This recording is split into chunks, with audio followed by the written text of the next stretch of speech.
मैं ऐसे वक्ता को आपके बीच में आमंत्रित कर रहा हूं जो इस देश के नौजवानों की, किसानों की लड़ाई बहुत मजबूती के साथ इस सरकार से लड़ने का काम कर रहे हैं। गुजरात से, अहमदाबाद से चल के आए आज देश के युवा किसान नेता भाई हार्दिक पटेल जी का ताली बजाकर स्वागत करेंगे। मैं आमंत्रित करता हूं भाई हार्दिक पटेल जी।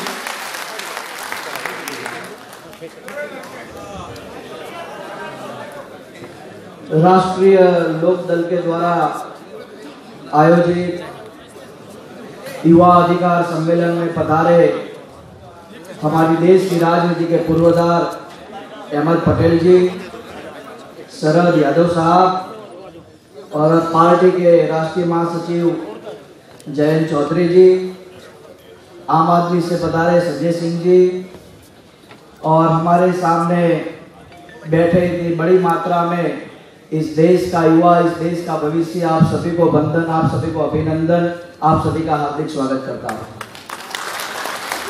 मेरा नाम हार्दिक पटेल और मैं गुजरात से आया हूँ, लेकिन मोदी जी के गुजरात से नहीं, सरदार और गांधी जी गुजरात से आया हूँ। आज कार्यक्रम का प्रमुख विषय है कि इस देश के युवाओं को पार्लियामेंट और विधानसभा लड़ने की जो उम्र 25 साल है उससे कढ़ा के 21 साल करने की जो मांग है, इस मांग के साथ आयोजित इस अधिकार सम्मेलन में मंच पर बैठे सभी लोगों ने अलग अलग प्रकार से अपनी बात रखी है। मैं कुछ अलग बात करूंगा, हालांकि यूथ हो, 25 साल का हो, जो मांग के साथ ये सम्मेलन हुआ है उस मांग में मैं भी पीड़ित था, क्योंकि 25 साल हुए नहीं थे, इसलिए मैं विधानसभा चुनाव लड़ नहीं सकता था। तो पहले इस मांग को सबसे पहला मेरा समर्थन है, और समर्थन इसलिए है क्योंकि ये जो मांग है, इस मांग से ये साबित होता है कि हम इस देश को युवाओं के हवाले करना चाहते हैं। अभी मैंने जयंत जी से कहा कि 1984 में बीजेपी 2 पर ही थी, पर आज भी बीजेपी 2 पर ही है। पहले 2 ही सीट आई थी, आज इतनी सारी सीट है, लेकिन अमित शाह और नरेंद्र मोदी के सिवा बीजेपी में और कोई है नहीं। और इसीलिए इन लोगों के सामने हम सबको साथ मिलकर लड़ने की जरूरत है।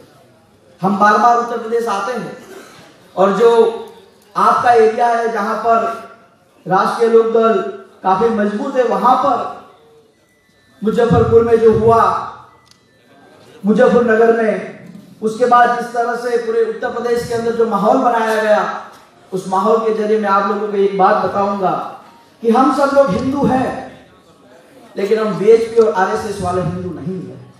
हम हिंदू हैं सरदार पटेल की भावनाओं से समझने वाले, सनातन को मानने वाले, और जिस तरह से सरदार वल्लभ भाई पटेल ने किसी भी मुसलमान को नुकसान नहीं करवाया और ज्योतिर्लिंग सोमनाथ का जीर्णोद्धार कराया, वो हिंदू हम है। किसी को नुकसान करके कोई मंदिर बनाना हम लोग नहीं चाहते। और इसी बात को लेकर आज के यूथ को एक मजबूताई से लड़ाई लड़ने की जरूरत है। जब हम और जयंत जी आ रहे थे, कई यूथ नारा लगा रहे थे, हार्दिक भाई, जयंत भाई तुम आगे बढ़ो, हम तुम्हारे साथ हैं, फलाना भाई जिंदाबाद, फलाना भाई जिंदाबाद। ये हमें बंद करना पड़ेगा। हम नेताओं का सम्मान जरूर करते हैं, अपनी पार्टी के नेताओं को हम चरण स्पर्श जरूर करते हैं, लेकिन उनके साथ साथ हमें भी आगे बढ़ने की जरूरत है। तब जाके हमारा देश काफी मजबूत होगा, तब जाके हमारा देश आगे बढ़ेगा।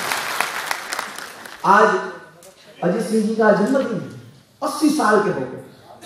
जब कलकत्ता में आए थे, जैसे ऐसा लग रहा था कोई नौजवान चल रहा। अहमद भाई जी थे, उनकी उम्र जो थी, शरद यादव जी की उम्र थी। मैंने कहा कितनी उम्र, 80 साल हुए? नहीं, अभी 72 हुए। ऐसे कार्यक्रम में भी जब वो आते हैं, यूथ का मान बढ़ाते हैं, यूथ को मजबूत करते हैं। और ये लोग जो यहाँ मंच पर बैठे हैं, उनके साथ जब 25 साल का लड़का बैठता है और उनको जब आगे बढ़ाने का प्रयास होता है, तब जाके लगता है कि सच में ये लोग चाहते हैं कि यूथ आगे बढ़े। ये यूथ इस देश का भविष्य हाथ में थामे, और ये लोग हमारे हिंदुस्तान की राजनीति के पूर्वधार हैं। उन्होंने देखा है कैसे कैसे राजनीति चली है। कई लोगों ने सरकारें चलाई है, कई लोगों ने सरकार गिराई है, चलाई है, ये सब माहौल बना है। और इस देश के अंदर हम सबको उन लोगों में से सीखने की जरूरत है। आज देश के पास ना रोजगार है, आज देश के पास ना कोई नीति है, ना कोई ध्येय है, ना कोई सिद्धांत है। और नरेंद्र मोदी जी को तो हमसे अच्छा तो कौन जान सकता है, हमसे अच्छा तो जान ही कौन सकता है। अभी जैन जी ने कहा कि आपको शादी की हार्दिक बधाई, और हमारे मिश्रा साहब ने कहा कि आप अपनी धर्मपत्नी को लेकर आए होते, घूमे होते। मैंने कहा वक्त नहीं मिला, लेकिन हम इतने भी फकीर नहीं है कि धर्मपत्नी को छोड़कर सत्ता के पीछे दौड़ते रहे। हम बिल्कुल उनको साथ में भी रखेंगे, और जब साथ फेरे लेते हैं तो हम वचन देते हैं कि हम बराबरी का हक आपके साथ निभाएंगे, हम आपके साथ कोई भेदभाव नहीं रखेंगे। और यहाँ पर जो यूथ बैठा है ना, जैन जी ने कहा कि जोश किसको बोलते हैं, जोश इसको बोलते हैं जो पूरे उत्तर प्रदेश से लेकर यहाँ तक आए और आके कहा है कि युवाओं को अपना अधिकार चाहिए। 5 महीने पहले अलवर में 4 मीना समाज के लड़कों ने ट्रेन के नीचे आकर अपनी जान दे दी। बाद में उन्होंने जो चिट्ठी लिखी थी उसमें पता चला कि आज हमारे देश में रोजगार ही नहीं है, तो जीकर हम क्या करेंगे। आज देश का जीडीपी देखो कहां पर चला गया है। देश में बेरोजगारी दिन प्रतिदिन बढ़ रही है, और बेरोजगार कौन होता जा रहा है। अदानी अंबानी जी का बेटा बेरोजगार नहीं है, किसी पार्टी का बड़े नेताओं के बेटे बेरोजगार नहीं। बेरोजगार है तो किसान का बेटा बेरोजगार है, बेरोजगार है तो मजदूर का बेटा बेरोजगार। और इसके खिलाफ आपको और हमें आवाज मजबूत बनानी पड़ेगी, एकजुट करनी पड़ेगी। आजकल यूथ फेसबुक ट्विटर, हम भी हालांकि फेसबुक ट्विटर में ज्यादा जुड़े रहते हैं, और उसके अंदर काफी अलग अलग मैसेज आते हैं, अलग अलग बातें होती रहती है।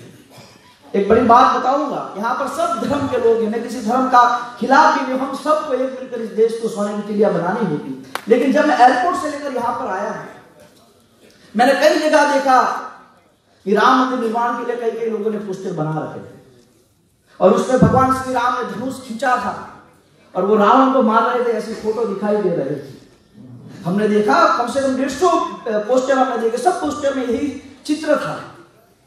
लेकिन मैंने एक भी पोस्टर ऐसा नहीं देखा जहां पर अयोध्या का राजा भगवान राम किसी आदिवासी सबरी के वहां बैठ कर जूठे बेर खाते थे। एक भी फोटो मैंने ऐसे नहीं देखा। ये हम लोगों में खुन्नस, डर का माहौल, हिंसा का माहौल बनाना चाहते हैं, लेकिन प्यार का माहौल ये लोग बनाना नहीं चाहते। अभी कुछ दिन पहले राम मंदिर के निर्माण के लिए बहुत सारे लोग वहां गए थे। मुझे एक फोटो तो ऐसी दिखाइए जो राम मंदिर बनाने की जो बात करते हैं, उसमें से एक व्यक्ति भी वहां गया था। रात को 7 बजे जो हिंदी न्यूज चैनल के अंदर जो शो आता है, जो जोकर का संबित पात्रा बोल रहा है कि राम मंदिर वहीं बनाऊंगा, वहीं बनाएंगे, लेकिन वहीं तो गए नहीं थे। मरेंगे हम लोग हिंदू मुसलमान के नाम पर, धर्म के नाम पर, मंदिर मस्जिद के नाम पर मरेंगे हम लोग। मरेगा किसान का बेटा, मरेगा पिछड़ा, लेकिन सत्ता मिलेगी तो उनको मिलेगी, और फिर कहेंगे फलाना नेता जिंदाबाद, फलाना नेता जिंदाबाद। आज जो यूथ का ये जो यूथ अधिकार सम्मेलन है, युवा का अधिकार क्या है? युवाओं का अधिकार कोई मंदिर मस्जिद नहीं है। युवाओं का अधिकार है अच्छी शिक्षा, सस्ती शिक्षा, अच्छा रोजगार, सम्मान के साथ रोजगार। और सम्मान के साथ रोजगार कौन देगा? कई लोग मुझे कहते हैं कि हार्दिक भाई तो 5 साल हुए भारतीय जनता पार्टी के, क्या क्या हो जाएगा 5 साल में? हमने कहा जो 5 साल में इतना ज्यादा जो बेरोजगार हुआ है हमारा देश, वो किसी भगवान के श्राप की वजह से नहीं हुआ। नरेंद्र मोदी जैसी पार्टी, उनकी सत्ता, ऐसे बड़ा प्रधान की गलत नीतियों की वजह से पिछले 45 सालों में सबसे ज्यादा अगर बेरोजगारी आई हो तो पिछले 5 साल के अंदर आई। इसलिए हम लोगों का विरोध करते। और हमारा समाज, हमारा माहौल देखिए कितना खराब हो गया है। जब कांग्रेस की गवर्नमेंट थी, अन्ना हजारे जी आंदोलन कर रहे थे, पूरा देश उनके पीछे लग गया था। क्या बात है, देशभक्त है, देशभक्त। और जब भाजपा के राज्य में कोई आंदोलन होता है, देशद्रोही है, कांग्रेस भी है, कांग्रेस का दल्ला। बस इस सोच को बदलने की जरूरत है। जब तक ये सोच नहीं बदलेंगे ना, हम इस देश को नहीं बदल सकते। हमें इस देश को बदलना है तो सबसे ज्यादा युवाओं को आगे आने की जरूरत है। हालांकि राष्ट्रीय लोक दल के द्वारा युवा अधिकार जो सम्मेलन बुलाया है, ज्यादातर इसमें यूथ है। और हाउस द जोश, दिस इज जोश, इसको जोश बोलते हैं। और ये जोश जब मजबूत होता है, और उसमें भी ऐसे मंच पर बैठे राजनीति के पूर्वधारों का जब आशीर्वाद मिलता है तो 100% इस यूथ को आगे आने की जरूरत है। इस देश के यूथ को इस देश की सत्ता लेने की जरूरत है और इस देश का बेहतर निर्माण करने की जरूरत है। आज के यूथ को मैं सिर्फ इतना ही कहूंगा कि हमें सिर्फ विरोध की राजनीति नहीं करनी, हमें समस्या के समाधान की राजनीति करनी है और समस्या के समाधान के साथ इस देश में आगे आने की जरूरत है। मंच पर बैठे मैं सभी लोगों का हृदय से हार्दिक स्वागत करता हूँ, अभिनंदन करता हूँ।